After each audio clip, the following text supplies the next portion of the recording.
দুইটা দুইটা ভয়ঙ্কর পাপের কথা বলে দেই। এই দুইটা পাপে যারা আসক্ত হয়ে আছে তারা তওবা করে ফিরে আসলে পরেও সারা জীবন তাদেরকে এটা সাফার করতে হবে। কথা বুঝতে পারছেন না?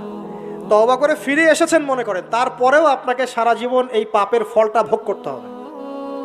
এক, মাদকদ্রব্য দীর্ঘদিন সেবন করেছেন, তওবা করেছেন, ফিরে এসেছেন, আল্লাহ হয়তো মাফ করে দিয়েছেন, আল্লাহ পাক মাফ করে দিয়েছেন, বাট আপনি আপনার দেহের যে ক্ষতিটা করে ফেলেছেন এটা পোষাতে পারবেন না।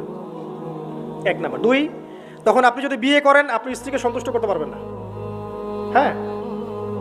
দুই নাম্বার হচ্ছে এই যে গোপনে যুবকরা যে পাপটা করে, মাস্টারবেশন, যেটাকে আমরা বলি হস্তমৈথুন, এই পাপ যেসব যুবকরা করছে বা করে, এবং অ্যাভেলেবেল এই পাপটা সবাই করে, কারণ এখন পর্নের যুগ, পর্ন দেখলে তো আর কোনো উপায় নাই, তখন তো এই পথেই যেতে হচ্ছে, নিজের উপরে নিজেকে জুলুম করতে হচ্ছে।